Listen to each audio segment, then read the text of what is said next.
Hi guys, welcome to Brains and the Beat. If you're new here, please like, comment, share, and subscribe. And if you're oldie but goodie, thank you for staying tuned to your girl. So in today's video, we're going to be talking about ZOSO and the Police Federation saying that they're going to shut it down because of certain reasons. And I also want to talk about how long ZOSO have been in place and if it's still effective years later. So let's start this article. The Police Federation is threatening to shut down some checkpoints in the zone of special operations if what is described as inhumane conditions that police personnel assigned to ZOSO are working under do not improve. We have been doing assessments in the zones of special operation for the past few weeks, and conditions of work and safety of our officer is an issue for us. The Police Federation is not pleased with a number of things that are happening, Sergeant Patra Rowe, chairman of the Federation, told the Weekend Star. Rowe said the Federation have an issue with the working conditions in Denham Town, West Kingston, and in St. Andrew South Police Division, which is now under a state of emergency. There are long hours of work, lack of sanitary conveniences at the checkpoints, lack of proper facilities in terms of eating, sitting, shelter from elements, the quality of food that is being prepared and shared to our officer, and officer vulnerability.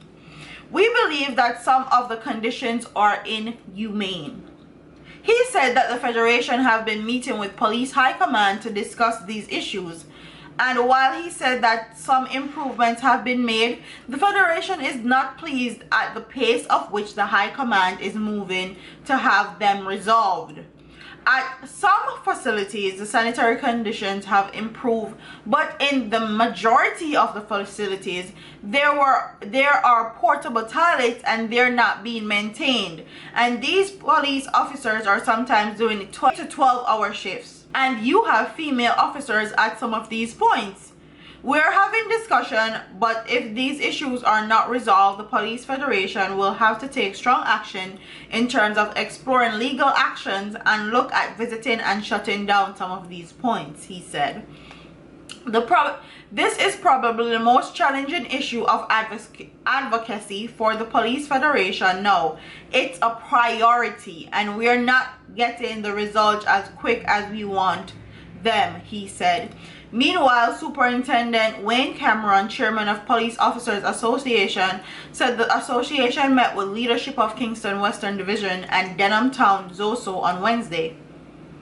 We'll be seeking a meeting with the police commissioner to discuss the issues. Working condition is always an issue, and if working conditions aren't good, then there will be health concerns.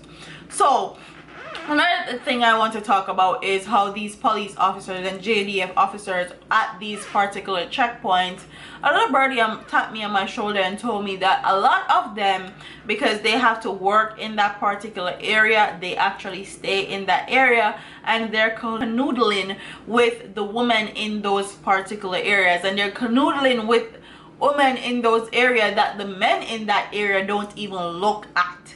So I heard somebody say that if you're with someone that is in law enforcement, that's in the JCF or JDF, and they're in zone of special operation, please be careful because they'll probably bring you home STD or HIV or something that you can't get rid of, and that is factual. So look out. So they're saying that they're going to shut down ZOSO because of inhumane conditions, and quite frankly, I don't see the need for ZOSO anymore. I feel like ZOSO should be a thing that lasts 1 to 2 months, but ZOSO have been going on for 2 years now. We're in 2018. They have been doing zone of special operations since January of 2018. This is July of 2019, and I feel like it's just a bandage over a sore pussy wound that is infected, that is you're gonna have to cut off, and they're trying to fix it with bandages and it's not working. ZOSO have been implemented in places like Montego Bay for about 2 years now, and quite frankly I feel like they need to come up with stable measures that they're going to implement as far as crime and violence is concerned, because ZOSO is going to be ineffective. These people are seeing these police personnel for years now. They've probably become friends with them. They're probably closely associated with them. Tell them, say, yo, XYZ, and they're probably friendly with them because some of them are said to be having sex with the woman in the community. So it's not going to be as effective as it was last year. And I feel like if the conditions are inhumane, they need to actually improve, because if you don't have good conditions to work in, you're not going to do your best, and you're not going to do everything that you're supposed to do on a job. So what are your thoughts on that? Do you think that ZOSO needs to be shut down, because it has been implemented for 2 years now and it has become ineffective? What do you think about them saying that the conditions that they're working under is inhumane? Do you think that that is just their job and they need to suck it up and deal with it, or do you think that the conditions need to improve, or they need to shut down ZOSO? What are your thoughts on this story? Don't forget to like, comment, share, and subscribe to your girl here on YouTube, and I'll see you in the next one. Deuces.